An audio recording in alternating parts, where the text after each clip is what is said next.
네, 오늘 본문 말씀을 가지고 존중이라는 제목으로 함께 말씀을 나누겠습니다. 하나님께서 사람을 만드실 때에 남자와 여자로 나누어서 만드셨습니다. 그런데 남자를 먼저 만드시고 그 다음 나중에 여자를 만드셨죠. 그 이유가 성경에 나오는데 창세기 2장 18절을 보면 하나님께서 아담이 혼자 있는 것을 보시고 그것이 좋아 보이지 않아서 다른 사람인 하와를 만들어 주신 겁니다. 하나님은 세상을 만드실 때에 보기에 심히 좋은 세상을 만드셨습니다. 세상을 만드시고 보기에 심히 좋았더라. 그렇게 말씀을 하셨죠. 그러니까 하나님 보실 때 세상은 모든 것이 다 좋은이었는데 딱 하나, 사람이 혼자 있는 것, 그것은 좋지 않았습니다.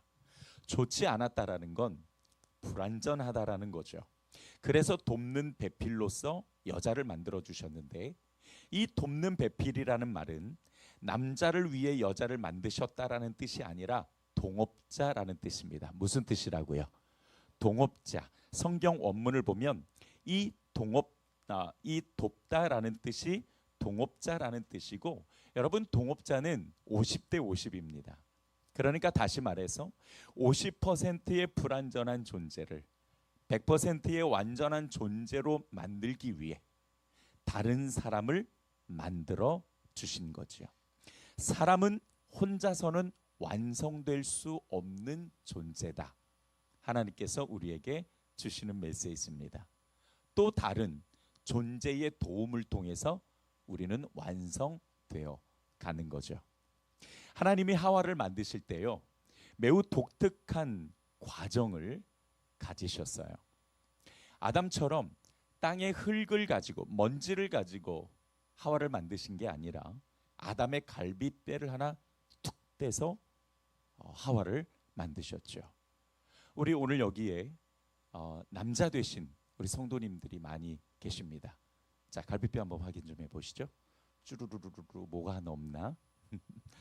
자, 그래서 아담이 하와를 처음 봤을 때 이렇게 고백합니다. 이는 내 뼈 중에 뼈요, 살 중에 살이라. 자, 우리 남자 되신 분만 한번 고백합시다.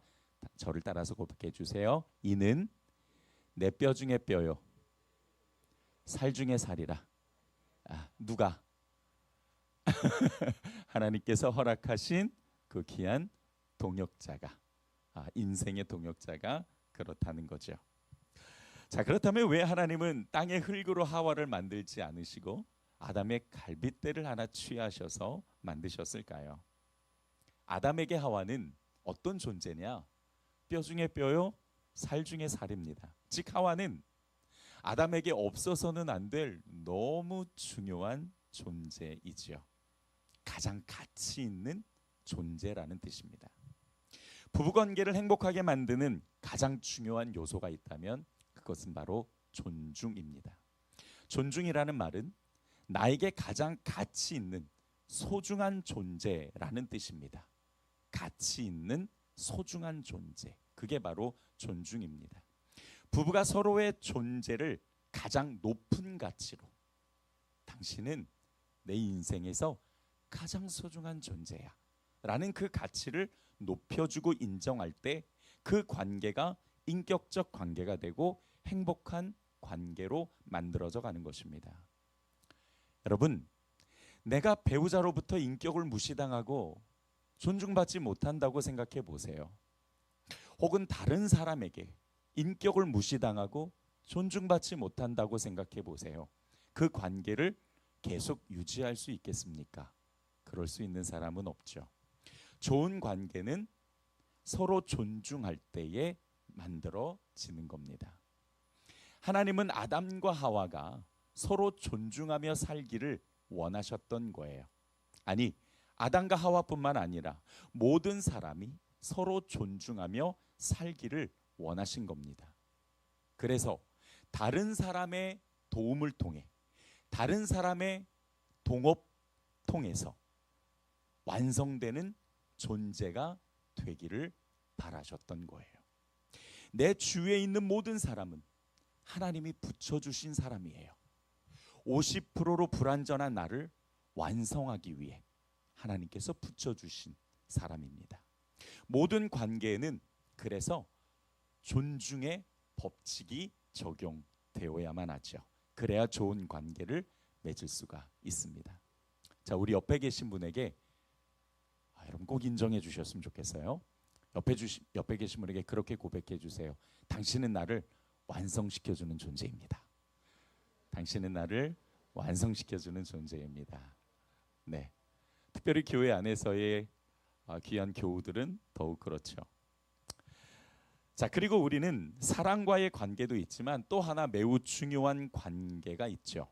바로 하나님과의 관계입니다. 제일 중요한 관계라고 볼 수가 있죠. 존중은요, 일방적일 수 없습니다. 일방적인 존중은 존재할 수 없어요. 아니, 처음에는 그럴 수 있지만 결국 일방적인 존재는 무시당하고 말 겁니다. 그래서 존중은 항상 서로 함께 만들어가는 것입니다. 자, 그렇다면 여러분, 우리가 오늘 하나님과의 관계를 생각해 볼 텐데 하나님께서는 나를 존중하고 계실까요? 제가 뭔가 기다리고 있는 것 같지 않습니까? 하나님은 나를 존중하실까요? 아멘. 하나님은 나를 존중하십니다. 즉 가장 최고의 가치로 여겨주신다는 거죠. 우리가 그걸 어떻게 알 수 있을까요?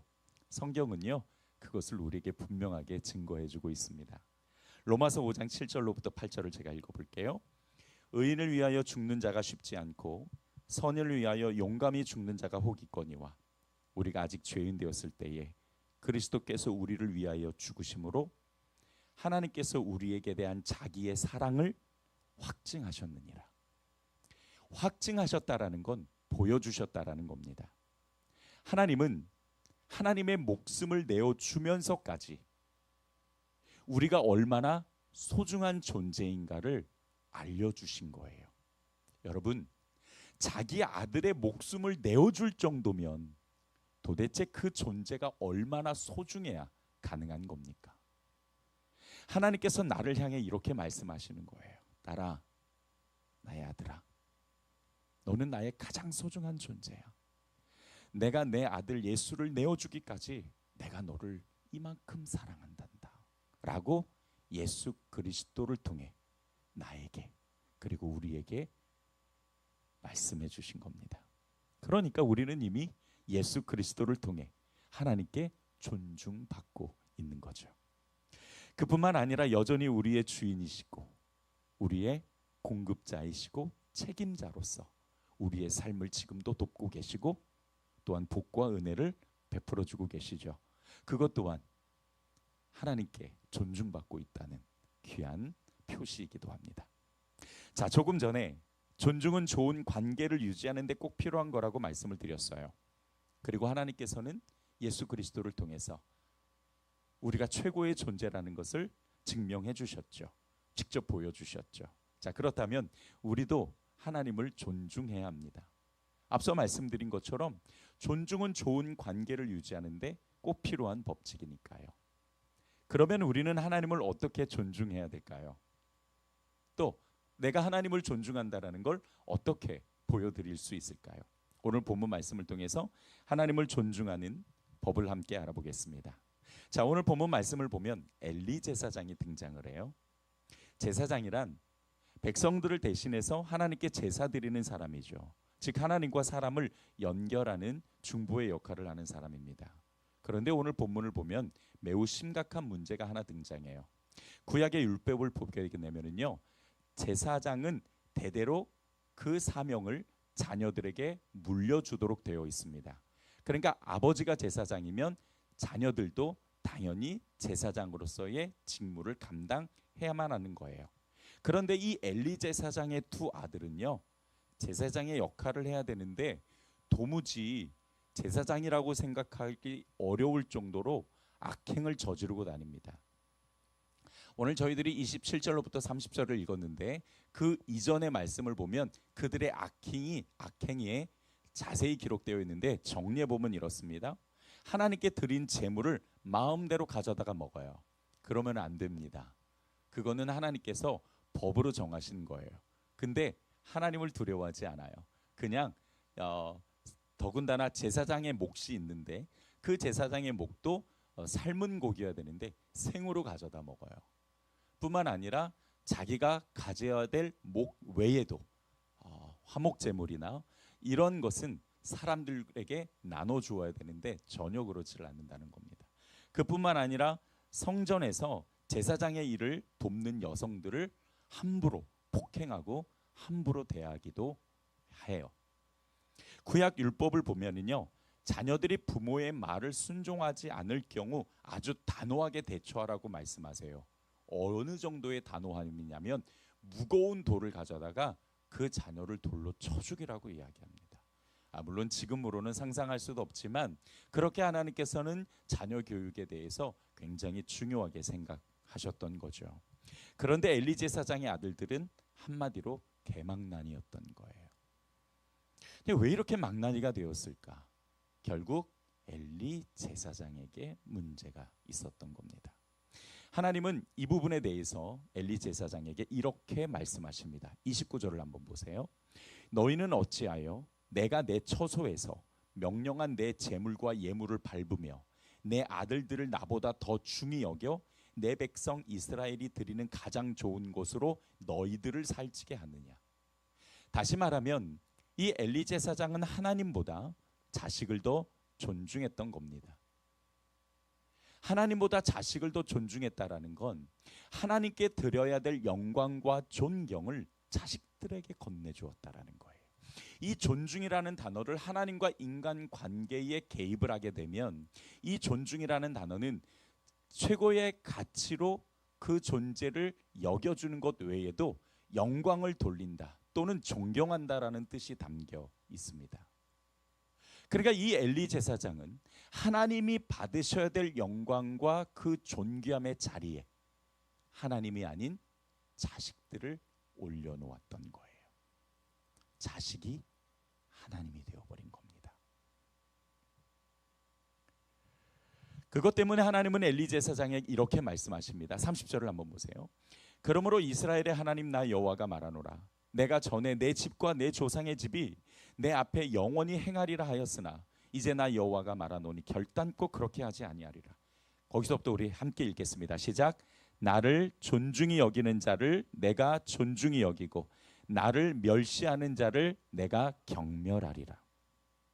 하나님은 엘리 제사장을 존중하셨어요. 그래서 그의 집안이 대대로 제사장직을 할 수 있도록 그 영광을 주셨던 거죠. 그런데 엘리 제사장은 하나님을 존중하지 않았습니다. 하나님은 하나님의 아들 예수 그리스도를 대신 죽게 하면서까지 우리를 존중하셨다라는 걸 보여주셨어요. 우리가 하나님에게 정말 가장 소중한 존재임을 확신시켜 주셨죠. 그러니 나도 하나님을 존중해야 되는데 하나님을 내 인생에서 가장 최고의 가치를 지닌 존재로 하나님을 인정하고 영광 올려드리는 것. 네, 그것이 바로 하나님을 존중한다라는 뜻입니다. 자, 그러면 우리가 어떻게 하나님을 존중해야 할까요? 한 예화를 통해서 여러분의 이해를 돕고자 합니다. 1924년 제8회 파리 올림픽 경기 때 있었던 실화입니다. 에릭 리들이라는 사람이 있었는데 이 사람은 영국 육상 대표로서 금메달 후보였습니다. 자, 그런데 이 에릭 리들에게 문제가 하나 생겼어요. 100m 경기 일정이 발표됐는데 첫 예선 일자가 7월 6일 오후 3시와 5시 사이였습니다. 그 7월 6일은 주일이었어요. 그는 일정표를 보자마자 이렇게 이야기를 합니다. 저는 주일에는 경기를 뛰지 않습니다. 아주 단호한 결정을 내리죠. 그의 그런 결정은 주일은 주님의 날이므로 온전히 주님을 위한 일만 해야 된다라는 그만의 신앙 고백이고 표현이었습니다. 에릭 리들이 주일 때문에 100m 출전 포기했다라는 소식을 들은 영국이 난리가 났습니다. 왜? 금메달 후보이니까. 그를 가리켜 편협하고 옹졸한 신앙인, 신앙을 소매 끝에 달고 다니는 신앙심 깊은 척하는 위선자, 조국의 명예를 버린 위선자라는 말로 비난하기 시작했어요. 경기 당일 되었습니다. 에릭 리들은 경기장에 나타나지 않았어요. 평소처럼 주일에 교회를 나가 온전히 하나님을 예배했습니다. 그러나 하나님께서 그렇게 신앙 고백한 에릭 리드를 버리지 않으셨어요. 그는 자신의 주 종목이 아닌 200m에 나가서 동메달을 따고 그리고 400m에도 출전을 하게 되었습니다. 그런데 사실 이 400m는 단거리 선수에게는 거의 불가능한 경기입니다. 그러니까 이 에릭 리들은 그냥 들러리나 마찬가지였어요. 더군다나 당시 400m 예선에는 스위스의 임바흐, 미국의 피치 같은 선수들이 세계 신기록을 세우며 우승 후보로 각광받고 있었던 때였습니다. 드디어 결승전이 되었습니다. 에릭 리들은 신들린 사람처럼 무서운 속도로 첫 코너를 돌기 시작했어요. 그 경기를 지켜보던 전문가들은 야, 저런 속도로 달려가다가는 큰일 난다. 도중에 쓰러져 죽을지도 모르니까 저거 어떻게 하냐, 말려야 되냐, 그렇게 표현할 정도였습니다. 그러나 에릭 리들은 다른 우승 후보를 제치고 47초 6이라는 세계 신기록까지 세우면서 금메달을 목에 걸었습니다. 그가 결승전을 출전할 때 그 담당 안마사가 그에게 준 쪽지가 있었습니다. 그 쪽지에 이런 글이 쓰여 있었다고 해요. 구약에 이런 글이 있네. 에릭 리들, 나를 존중히 여기는 자를 나도 존중하리라. 최선의 영광이 있길 바라며. 그는 400m 우승 비결을 묻는 기자들에게 이렇게 대답했습니다. 처음 200m는 제 힘으로 달렸는데 나머지 200m는 하나님의 도우심으로 빨리 달릴 수 있었습니다. 우리도 그렇습니다. 주일 예배는 하나님의 하나의 예일 뿐이죠. 여러 가지로 우리가 하나님을 존중한다라는 표현으로 영광 올려드릴 수 있습니다. 예를 들어서 온전한 11조로 하나님을 존중한다라는 걸 나타낼 수 있죠. 열심히 성전을 잘 섬기고 봉사하는 것도, 매일 내가 새벽 예배에 나와서 기도하고 순종한 것으로, 또 감사할 수 없는 상황에서 감사하는 것으로, 내 비전을 버리고 하나님의 비전을 선택하는 것, 지금 현실이 너무 불안한데도 끝까지 하나님을 기다리는 것, 복음을 위해 자존심을 내려놓는 것, 말씀 앞에 무릎 꿇고 내 주관과 고집을 꺾는 것, 용서할 수 없는 사람을 용서하고 먼저 사과하는 것, 선으로 악을 누르고 사랑을 실천하는 것 등 우리는 다양한 믿음의 실천으로 하나님을 존중한다라는 걸 보여드릴 수 있습니다. 그런데 여러분, 오해하지 말아야 될 것은 다른 건 다 안 해도 한 가지만 잘하면 된다, 그런 뜻이 아닙니다. 상황에 따라 우리가 하나님을 존중한다라는 우리의 믿음과 신앙의 고백을 표현할 수 있다라는 거죠. 중요한 건 그 방법이 무엇이든 간에 내가 하나님을 존중한다라는 것을, 하나님이 내 인생의 최고의 존재라는 것을 우리가 표현하면서 살아갈 수 있어야 한다라는 것입니다.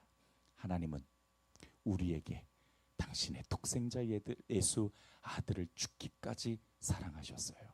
그렇다면 여러분, 그 사랑을 우리가 받고 그냥 챙겨 먹는 것이 아니라 나 또한 하나님과의 친밀한 관계를 위해서 그분을 우리가 존중할 수 있어야 되지 않겠습니까? 자, 그러면 마지막으로 하나님과의 관계에서 우리가 어떻게 이 존중의 법칙을 실천할 수 있는지 그 적용점을 우리가 함께 나누고 마치도록 하죠. 첫 번째로, 누구보다 하나님을 가장 존중해야 됩니다. 따라서 합시다. 누구보다 하나님을 가장 존중해야 한다. 우리 주위에는 존중해야 될 대상들이 정말 많아요. 하나님이 붙여주신 모든 사람들은 다 내가 존중해야 될 사람입니다. 어머니도 그렇고요, 아버지도 그렇고요, 아내도 그렇고 남편도 그렇고 다 마찬가지입니다. 그런데 그 중에서 가장 하나님을 존중해야 되죠. 왜냐하면 역대상 16장 29절을 보면 여호와의 이름에 합당한 영광을 그에게 돌릴지어라. 존중은 하나님을 존경하고 그에게 영광을 돌리는 거라고 아까 말씀을 드렸어요. 우리가 하나님의 이름에 합당한 영광을 올려드리는 것, 그것은 내 인생에 다양한 관계가 있지만 하나님과의 관계에서 그분을 내 아예 가장 최고의 존재, 가치로 인정하고 고백해야 되는 것이죠. 하나님은 우리를 만드신 창조주이시고 모든 세상 만물의 주인이십니다. 그뿐만 아니라 지금도 살아계셔서 하나님의 자녀들인 여러분을 돌보고 계시고 가장 좋은 것으로 지금도 복과 은혜를 베풀어 주시고 계시는 줄 믿습니다. 우리가 하나님께 받은 수많은 은혜는 셀 수도 없어요. 그렇게 본다면 주위에 우리가 존중해야 될 대상은 정말 많지만 하나님께 맞는 영광을 돌린다라는 건 하나님을 내 인생과 모든 관계에서 가장 최고의 존재로 인정하고 최고의 가치로 여기는 것이어야만 합니다. 엘리 제사장이 아들들을 애지중지하고 아낀 것이 잘못된 게 아니에요. 어느 부모가 자식을 애지중지하지 않습니까? 당연히 그렇게 해야 되지요. 그런데 문제는 하나님이 받으셔야 될 영광과 존귀를 자식에게 주었다라는 거예요. 자녀 사랑해야죠. 남편 아내 당연히 존중하고 사랑해야 됩니다. 부모도 그래야 되고요. 그건 성경이 말씀하시는 명령이고 당연히 우리가 실천해야 될 것들이에요. 그러나 하나님이 계셔야 될 위치에 다른 것을 올려놓으면 그거는 우상이 되는 겁니다. 여러분, 우상은 영적 간음이라는 뜻이 있어요. 즉 다시 말하면 하나님과의 관계가 깨지는 것입니다. 내가 하나님 대신 다른 것을 하나님처럼 섬기면 하나님도 섬기고 이것도 섬기는 게 아니라 하나님과의 관계는 그냥 깨져버리는 거라고요. 하나님이 영광 받으시고 하나님이 가장 최고의 존재로 찬양 받으셔야 될 그 위치에 자식을 올려놓고 남편을 올려놓고 아내를 올려놓고 내 비전을 올려놓고 내 직장을 올려놓고 사업체를 올려놓는다면 그게 내 하나님이 되어버리는 거예요. 하나님이 받으셔야 될 영광의 자리에서 하나님이 밀려나신 겁니다. 그러므로 하나님보다 더 소중한 것이 있다면 빨리 순위를 바꿔야죠. 그것이 자녀든 가족이든 재물이든 명예든 일이든 자존심이든 고집이든 말입니다. 하나님이 계셔야 될 위치에 다른 게 있다면 우리가 빨리 순위를 바꿔야 되는데, 여러분, 하나님은 우선순위가 아니에요. 하나님은 절대 순위입니다. 어떤 것도 그 순위랑 바꿀 수가 없다라는 거예요. 따라서 합시다. 하나님은 나에게 절대 순위다. 그런 신앙의 고백이 있기를 주님의 이름으로 축복합니다. 두 번째로, 하나님을 존중한다라는 건 곧 말씀에 순종하는 겁니다. 하나님은요, 우리에게 사랑을 확증하여 주심으로 우리가 얼마나 소중한 존재인가 존중하셨지요.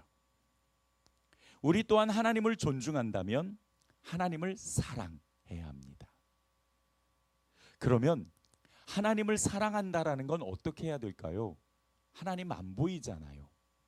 하나님 내 옆에 이렇게 느낄 수 있으면 그거 참 좋은데 하나님은 또 그것도 안 돼요. 그러면 우리가 하나님을 사랑하는 걸 어떻게 해야 될까요? 요한일서 5장 3절에 하나님을 사랑하는 게 어떻게 하는 건지 매우 직관적으로 우리에게 설명을 해주시고 있습니다. 자, 우리 한 목소리로 함께 읽어보도록 하겠습니다. 시작. 하나님을 사랑하는 것은 이것이니 우리가 그의 계명들을 지키는 것이라. 그의 계명들은 무거운 것이 아니로다. 여러분, 사랑하는 사람의 이야기는요, 무겁지 않아요.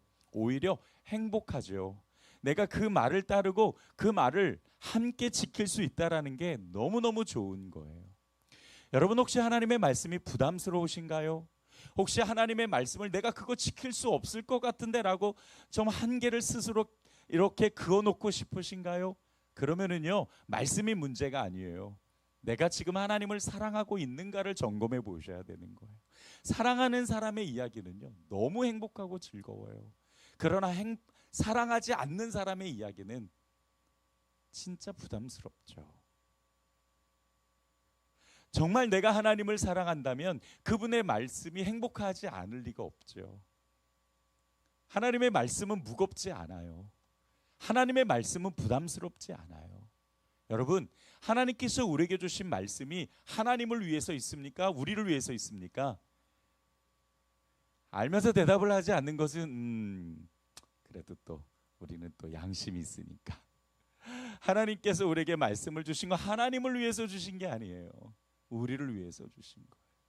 하나님이 우리를 너무 사랑해서 그 관계를 유지하기 위해서 하나님의 그 존중이 우리의 삶에 지속적으로 나타날 수 있도록 하기 위해 하나님이 그 말씀을 우리에게 사랑스럽게 주셨어요. 그 사랑의 고백을 우리가 받아들일 수 있기를 주님의 이름으로 축복합니다. 세 번째로, 내가 하나님을 존중할 때 하나님도 나를 계속해서 존중해 주십니다.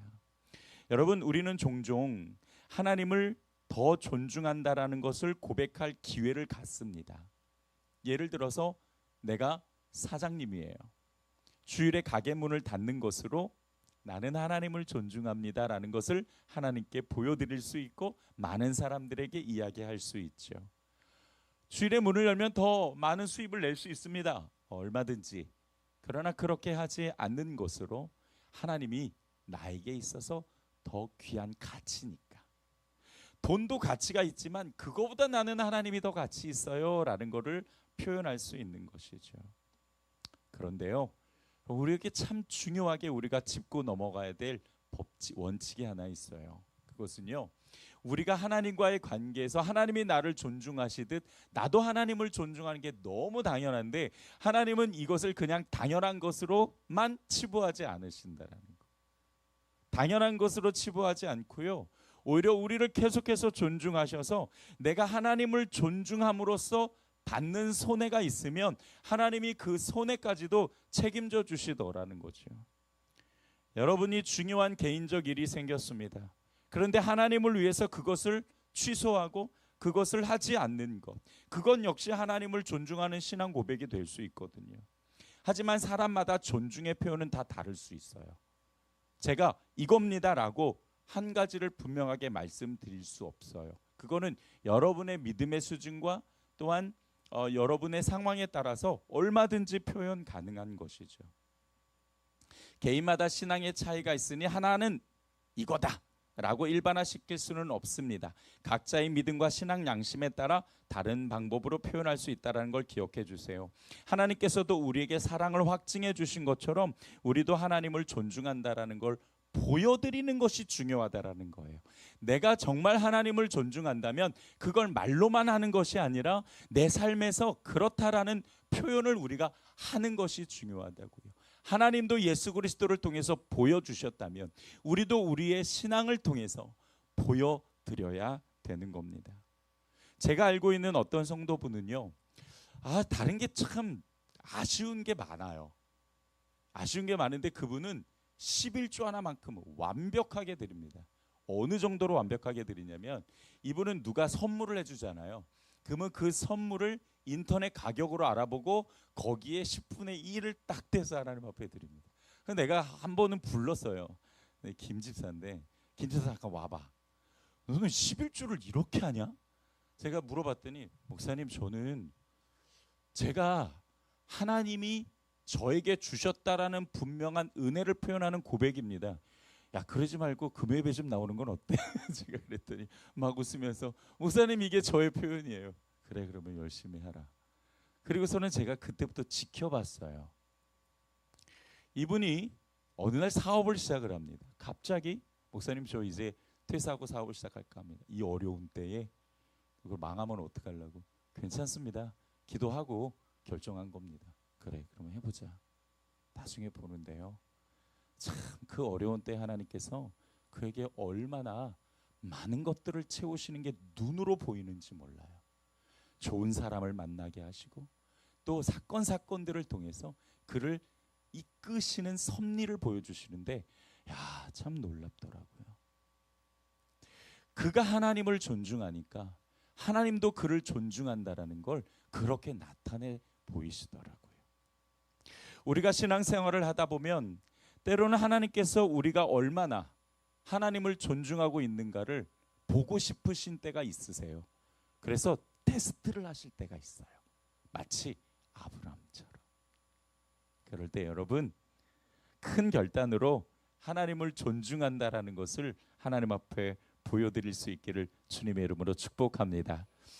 하나님을 존중한다라는 것이 어떤 건지 여러분에게 조금 더 이해를 돕기 위해 또 예화 하나를 말씀드리고 마치도록 하겠습니다. 어느 집사님의 간증문이에요.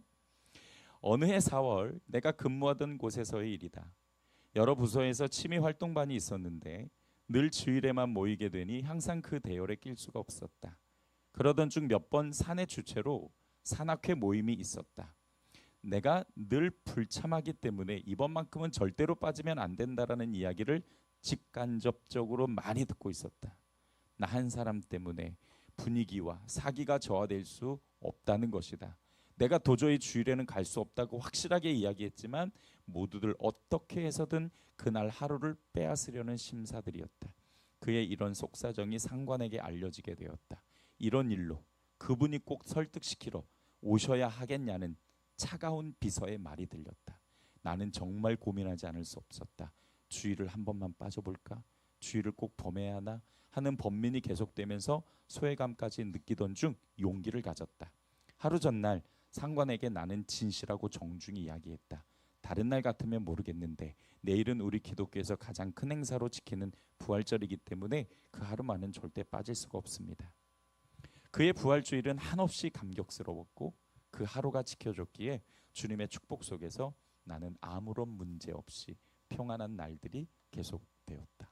아직도 잠이 덜 깬 모습으로 교회로 향하는 아이들의 모습을 보면서 소중한 주님의 날을 지킬 수 있는 축복과 형통함이 앞으로도 자자손손 이어 주실 것을 기도드렸다. 하나님을 존중하면 하나님도 나를 존중하십니다. 기도하겠습니다.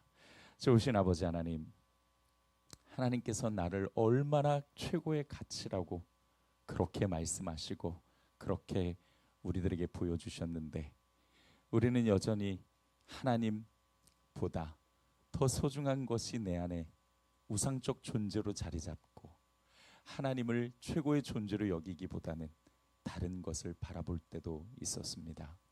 오늘 우리의 그러한 미약하고 부족한 죄를 하나님 앞에 내려놓고 오늘 하나님의 만지심과 더불어서 오늘 이제 우리가 말씀을 듣고 주님, 이제 내가 하나님을 내 인생의 가장 최고의 존재와 가치로 인정하고 고백하겠습니다.